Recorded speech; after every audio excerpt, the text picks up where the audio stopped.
Պարոն վարչապետ, քանի որ գիրքը այնուամենայնիվ չեք մոռացել, ես ձեզ այդ հարցը կտամ, որպեսզի դուք մեջբերում անեք, եւ սա նաեւ շատ լավ առիթ է խոսելու այն մասին, որ մեզ մեղադրում են պատմությունը մոռանալու կամ այն խմբագրել փորձելու մեջ, այնինչ մենք հակառակը փորձում ենք դասեր քաղել այդ պատմությունից, հետեւաբար խնդրեմ այն մեջբերումները, որը ցանկանում եք անել, արեք, շնորհակալ եմ։ Հարցին կպատասխանի Հայաստանի Հանրապետության վարչապետ Նիկոլ Փաշինյանը, համեցեք։ Շնորհակալ եմ Տիկին Բաթոյան, սա հայոց պատմության հատոր 3-րդն է, ըստ էության հրատարակված է Հայաստանի Հանրապետության Գիտությունների ազգային ակադեմիայի պատմության ինստիտուտի կողմից, այն սա ըստ էության մեր պաշտոնական պատմությունն է։ Հիմա ինչ որ ասում էի իմ նախորդ հարցին, հա, շատ կարևոր է, երբ հրատարակվել 2015 թվականին է սա հրատարակվել, այսինքն այն ժամանակ ես այնտեղ նստած էի, ինչ է ասում, խոսում է բնականաբար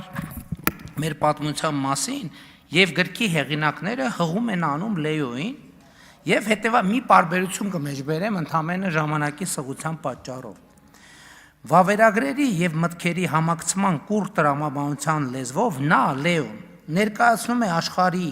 վերաբաժանման նոր գաղութների նվաճման համար Գոտեբարդի բռնված տերությունների դիվանագիտական խարդավանքները հայկական հարցում։ Ժամանակի քննությանն են դիմացել պատմաբանի այն մտքերը, թե մեծ տերությունների համար հայկական հարցը սոսկ միջոց էր Օսմանյան կայսրության գլխին մտրակը ճոճելու, նրա ներքին գործերին միջամտելու համար։ Խոսում փաստերով նա բարձրացնում է վարագույրն այն նենգությունների, որոնցով նույն այդ տերությունները 1890-ական եւ 1915-16 թվականներին արևմտահայությանը ոչ միայն չպասպանեցին թուրք բարբարոսներից, այլև իրենք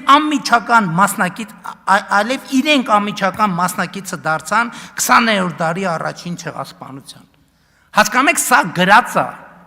Ես դրա համար եմ օրում մեջ ասում, լսեք ժողովուրդ, ինչա Մեսրոպ Մաշտոցը սկսել ճանաչել զիմաստություն եւ սխրատիչ։ Ով է կարդում սա։ Ես իմիջիալից ուզում եմ ընդհանրապես պատմաբանության հետ կապված շատ վեճեր կան, բայց ես ուզում եմ այս հատորյակի հեղինակներին, ով որ որևէ մասնակցություն ա ունեցել, շնորհակալություն հայտնեմ։ Որովհետև փաստերը շարադրված են ճշգրիտ եւ թողնված է շատ կոնկրետ հնարավորություն, մարդը այնտեղ կան հետևություններ, որոնք քաղաքական են, որոնք մերձ քաղաքական են, որոնք ազդված են տվյալ իրադրությունից, վարվող, բայց սա արժեքավոր է, այստեղ գրած է ամեն ինչ։ Երաշխավորի մասին, գիտեք երաշխավորի մասին խոսակցություն ինչի մասին է, որ այս խաղաղությունը մերը չի, մեկը թող գա, այս խաղաղությանը տեր կանգնի, ով կա, ով է ուզում խաղաղությանը տեր կանգնի։ Դրա համար է, որ մենք ասում ենք ժողովուրդը պետք է տեր կանգնի խաղաղությանը, որովհետև խաղաղությունը մերն է, խաղաղությունը ժողովրդինն է, մեր ժողովուրդն այդ տառապանքների եւ զոհերի գնով այս խաղաղությանը հասել։ Ուկրաինայի անվտանգության երաշխավորը գիտեք ով է։ Լուրջ եք ասում։ Ուկրաինայի անվտանգության երաշխավորը Ռուսաստանն է։ Կիպրոսի անվտանգության երաշխավորության հարցում գիտեք ով է համաձայն էլի միջազգային բաների դերակատարում ունեցել։ Գիտեք, էդ էլ գիտեք։ Թուրքիան։ Ժողովուրդ ջան, մենք 2020 թվին ունեցել ենք, թե չենք ունեցել անվտանգության երաշխավոր։ Ունեցել ենք։ Ով է եղել այդ անվտանգության երաշխավորը, հավաքական անվտանգության պայմանագրի կազմակերպությունը։ Եվ այդ կազմակերպությունն է մեզ առաջնորդել դեպի սպանդանոց։ Չեք հավատում, Բելարուսի նախագահ Լուկաշենկոյի հայտարարությունը լսեք, Բաքվում արած իր պաշտոնական թե պետական այցի ընթացքում։ Հիմա քանի որ մենք դուրս ենք եկել դեպի կառափնարան տանող ճանապարհից, մեզ ասում են, որ ոնց այսուր եք գնում, ոնց մի րոպե, բա դուք բան եք, ես այդ պատմությունն էլ մի օր պետք է երջանկահիշատակ չեմ պատմել, չէ, հրապարակային երջանկահիշատակ Հռոմի Պապի հետ իմ ունեցած խոսակցությունը։ Հրապարակային պատմել է։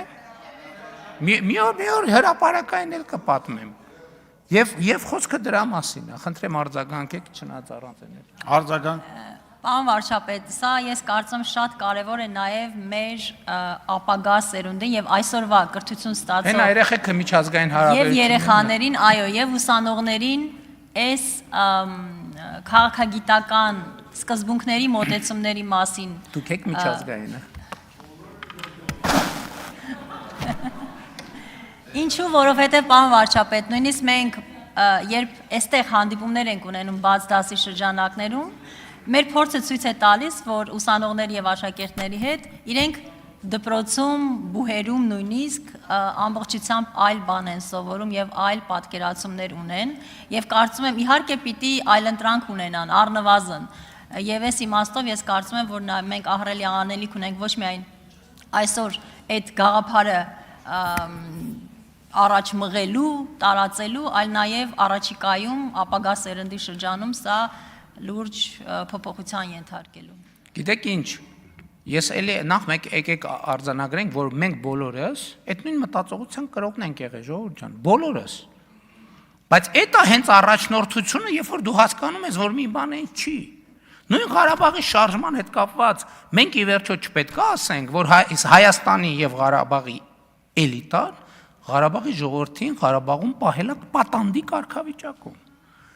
Իրանց իշխանական եւ այլ, այսինքն մարդկանց պահել 30 տարի անորոշությունների մեջ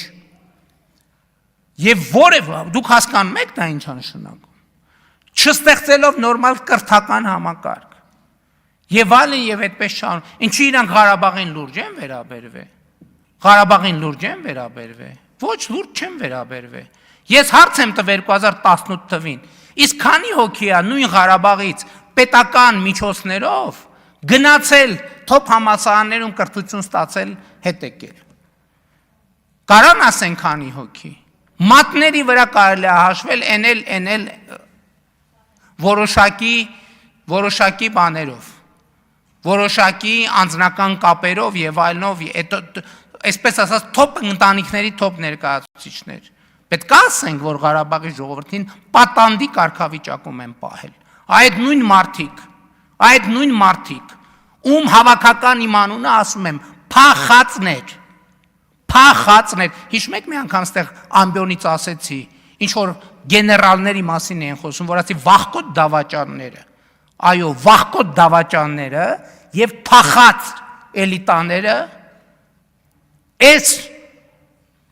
պատմության մեջ պետք է իրենց գնահատականին արժանանան, որպես Հայաստանի պետականությունը, Հայաստանի եւ Ղարաբաղի ժողովրդին պատանդ պահածներ։